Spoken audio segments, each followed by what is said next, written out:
নমস্কার, আমরা ফিরে এসেছি নিশাচরি কথা নিয়ে। আজকের নিবেদন নারায়ণ গঙ্গোপাধ্যায়ের লেখা টাইপরাইটার। গল্প পাঠে এবং অন্যান্য ভূমিকায় আমি নীল। শুরু হচ্ছে টাইপরাইটার।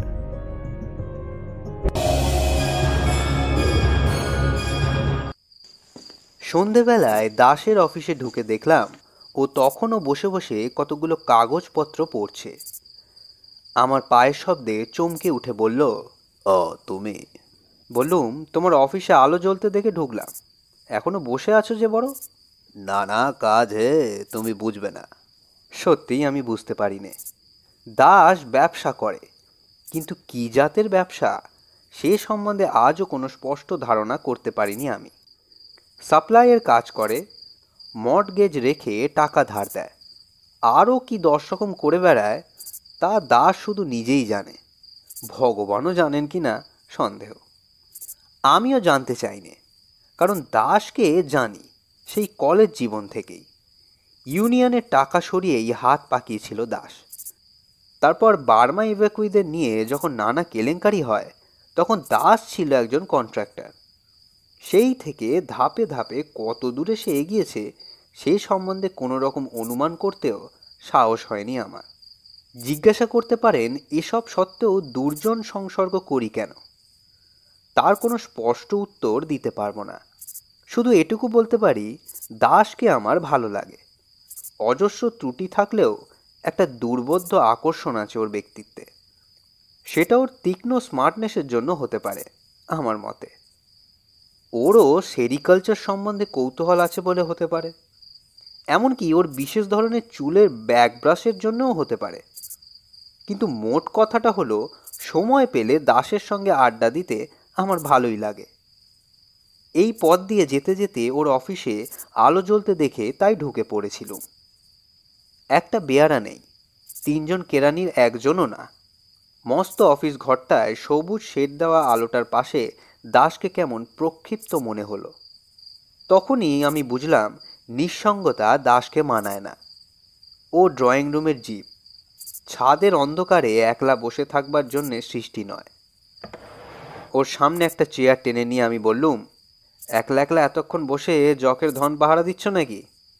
বিশেষ ধরনে ব্যাক ব্রাশ করা চুলের ওপর দাস সযত্নে একবার হাত বুলিয়ে নিয়ে বলল, প্রায় তাই। তাহলে আমিও যাই, বিরক্ত করব না। আরে বসো বসো, কাজটা শেষ হয়ে গেছে। পাশের একটা লোহার ড্রয়ার খুলে তাতে কাগজগুলো রাখলো, লক করে দিয়ে চাবিটা ফেললো ট্রাউজারের পকেটে। তারপর দামি সিগারেটের টিনটা আমার দিকে ঠেলে দিয়ে বলল, একটা সিগারেট খেয়ে ওঠা যাবে তারপরে। কিন্তু সিগারেটটা ধরাতে গিয়ে জ্বলন্ত দেশলাইয়ের কাঠিটার দিকে আড়াআড়ি তাকাতেই আমার নজর পড়ল কোণের টাইপরাইটারের দিকে। ঢাকনা খোলা, ঝকঝক করছে কিবোর্ড। রোলারটাকে অদ্ভুত মসৃণ মনে হচ্ছে, আর সঙ্গে সঙ্গেই প্রতিক্রিয়াটা বেরিয়ে এলো প্রশ্নের আকারে, তোমার সেক্রেটারি খবর কি? দাসের ঠোঁটের কোণে সিগারেটটা যেন চমকে দুলে উঠল। কোন সেক্রেটারি? আবার কোন সেক্রেটারি? ওই তো মিস সুলতা পাল। ও। ছাই জমে ওঠার আগেই অ্যাস্ট্রেতে সিগারেটটা ঝাড়ল দাস। কয়েকটা নরম ফুলকি উড়ে গেল পাখার হাওয়ায়। No trace. কোনো পাত্তা পাওনি? না। আশ্চর্য, এমন করে কোথায় গেল মেয়েটা? অবজ্ঞা কুঞ্চিত মুখে আবার গোটা কয়েক ফুলকি ঝাড়ল দাস। ওসব মেয়ের কথা ছেড়ে দাও, চেহারাটাই ভালো ছিল, দেখেছিল তো? নিশ্চয়ই পালিয়েছে কারোর সঙ্গে। আমি আশ্চর্য হয়ে বললুম, পালাবার কি ছিল? যতদূর তোমার কাছে শুনেছিলুম কলকাতার একটা বোর্ডিংয়ে একাই থাকতো। আত্মীয় স্বজন কেউ থাকলেও তাদের সঙ্গে কোনো সম্পর্ক ছিল না। ওর যদি কাউকে ভালো লেগে থাকে, তবে তাকে নিয়ে চোরের মতো পালাবার দরকার ছিল না নিশ্চয়ই। দাস উদাস ভঙ্গিতে বললে, কে জানে, হয়তো কোনো রাইভেল ছিল। কলকাতায় থাকলে খুন টুন একটা কিছু হয়ে যেতে পারতো। এ ধরনের মেয়েকে নিয়ে কত নুইসেন্স হয় জানোই তো। তা হয়তো হয়, তবে দাসের সেক্রেটারি সুলতা পাল সম্পর্কে এরকম কথা ভাবতে আমার কষ্ট হচ্ছিল। মিষ্টি চেহারা, শান্ত ধরনের ওই মেয়েটিকে কতদিন আমি নিবিষ্ট মনে ওখানে বসে টাইপ করতে দেখেছি। সামান্য একটু নিরীহ ঠাট্টাতেও যে মেয়েটির গাল রাঙা হয়ে উঠত, নিচু হয়ে যেত চোখের পাতা, তার মধ্যে ঠিক এসব জিনিস আমি আশা করিনি। আমি সাহিত্যিক নই, তবু সাহিত্যিকের ভাষায় আমার মনে হলো যেসব মেয়ে প্রথম প্রেমের জন্যে চিরকুমারী থেকে যায়, সুলতা সেই দলের। কিন্তু সুলতা যে প্রায় 15 দিন নিরুদ্দেশ, এটা ঠিক কথা। কোনো অ্যাক্সিডেন্ট হয়নি, কোনো বিপদে পড়বার মতো কাঁচা মেয়েও সে নয়। অতএব সে পালিয়েছে এটা ধরে নেওয়া যেতেই পারে। দাস বললে, সেক্রেটারির ভাবনা নেই, আজও 3 জন ইন্টারভিউ দিয়ে গেছে। তবে মেয়েটা বড় ভালো কাজ করত। তা করত? দাস চুপ করে রইল। একটু আগে যে সিগারেটটায় বারবার টোকা দিচ্ছিল, অনেকটা ছাই জমতেও এবারে সে সেটাকে ঝাড়ল না। আমিও চুপ করে বসে বসে ছাইটা কখন ভেঙে পড়ে সেইটে দেখবার জন্য অপেক্ষা করতে লাগলুম। আর ভাবতে লাগলুম, সুলতা এতখানি সাহস পেল কি করে। সুতরাং একটু পরেই দাস যখন বলতে যাচ্ছিল এইবার ওঠা যাক, অন্তত ওর মুখ থেকে এই কথাটাই বেরিয়ে আসবে বলে আমার মনে হচ্ছিল, ঠিক তখনই ঝমঝম করে বৃষ্টি নেমে বসলো বাইরে। খোলা দরজা দিয়ে ভেজা ধুলোর একটা তপ্ত রুদ্ধশ্বাস চলে এলো ঘরে। দাসের সিগারেট থেকে ছাইটা কেড়ে নিয়ে চলে গেল। দাস বললে, আরে রে, বৃষ্টি নামলো যে, গাড়িটাও তো আনিনি। বললুম, না থামলে বেরোনোও তো যাবে না, বেশ ঘটা করে নেমেছে, আর ট্রাম পর্যন্ত যেতে গেলেও ভিজিয়ে ভূত করে দেবে। তাই থামুক। দাস বললে, তাহলে একটু বসো তুমি, আমি একটা টাইপের কাজ সেরে নিই ততক্ষণ। উঠে টাইপরাইটারের দিকে এগিয়ে গেল দাস। সুলতার সম্পর্কে ভাবনাটা ভোলবার জন্য আমি একটা বাণিজ্য সংক্রান্ত পত্রিকা কুড়িয়ে নিলুম টেবিল থেকে। তারপর মাল্টিপারপাস স্কিমের ওপরে একটা প্রবন্ধ পড়বার চেষ্টা করতে লাগলো। আলগা মনোযোগের ভেতরে কানে আসতে লাগলো বাইরের বৃষ্টির আওয়াজ, টাইপরাইটারের রোলারে কাগজ জড়ানোর খসখসানি, আর তারপরে খটাখট করে গোটা কয়েক টাইপিংয়ের শব্দ। পরক্ষণেই দাস হেসে উঠল। হাসি কেন, ব্যাপার কি? আরে এসো এখানে দেখো, কি মজা হয়েছে। আমি উঠে গিয়ে ওর পাশে দাঁড়ালো। মজাই করেছে বটে একটা। ওপরে টেন্ডার বলে হেডিং দিয়ে তার নিচে 3 বার টাইপ করে বসেছে একটি নাম, সুলতা পাল। অবাক হয়ে বললুম, এর মানে? সুলতা পালের নাম টাইপ করছো কেন? দাস বললে, মানেটা তো আমিও ভাবছি। লিখতে গেলুম টেন্ডার, লিখে বসলুম সুলতা পালের নাম, তাও একবার নয় 3 বার। আমি বললুম, তাতে অস্বাভাবিক কিছু নেই, এতক্ষণ ধরে ওকে নিয়েই তো আমরা আলোচনা করছিলুম, আর ওর ব্যাপারটাও এত বিস্ময়কর যে মনের ভেতরে ওর নামটাই ঘুরছিল। অন্যমনস্কভাবে তাই ছেপে বসে আছো। তাই বটে। দাসের মুখের ওপর একটা বিষণ্ণ ছায়া নেমে এলো। আজ 1 বছর ধরে এখানে বসে টাইপ করেছে সুলতা, একেবারে ঘড়ির কাঁটার মতো। একটা দিন কামাই করেনি, 1 মিনিট লেটও করেনি, 5 মিনিট আগে ছুটি নিয়েও চলে যায়নি কোনো দিন। এর প্রত্যেকটা চাবিতে সুলতার আঙুল জড়িয়ে আছে। আবার আমরা দুজনে গম্ভীর হয়ে রইলুম। সুলতার শান্ত মিষ্টি মুখখানা আমি ভুলতে পারছি না।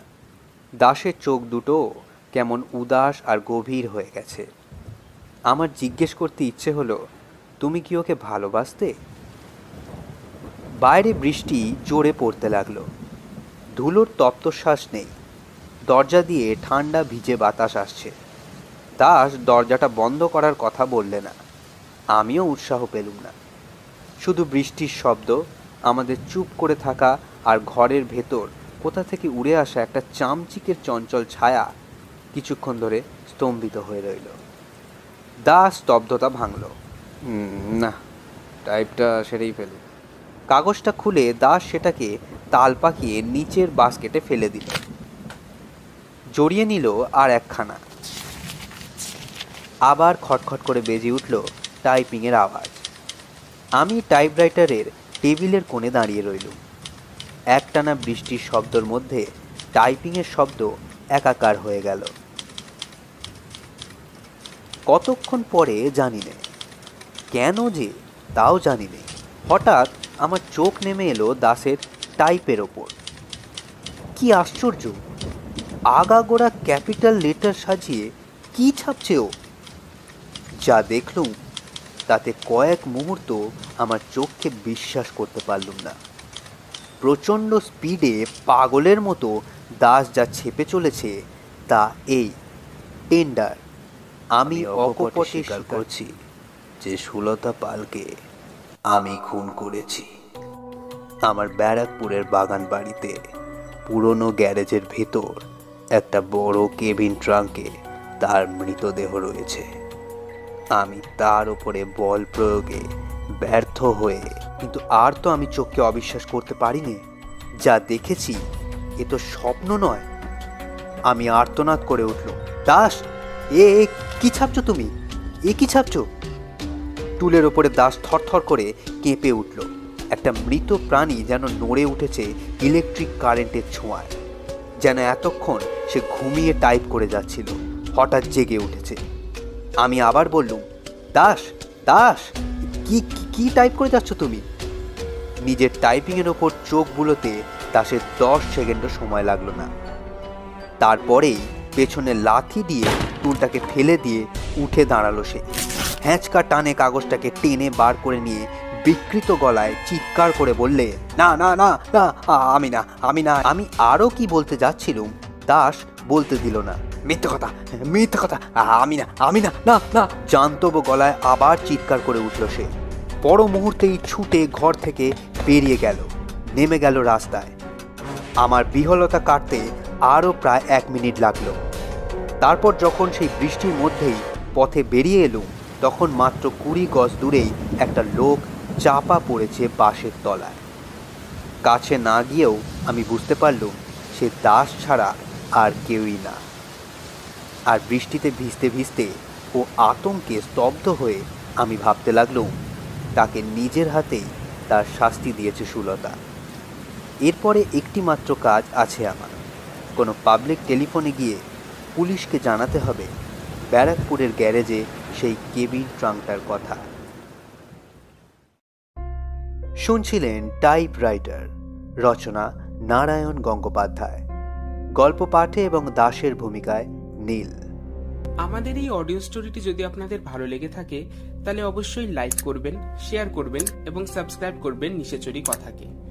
আপনারা নিজেদের মতামত আমাদের সাথে কমেন্ট বক্সে শেয়ার করতে পারেন এবং লেটেস্ট আপডেটস পাওয়ার জন্য আপনারা আমাদেরকে ফেসবুক এবং ইনস্টাগ্রামেও ফলো করতে পারেন।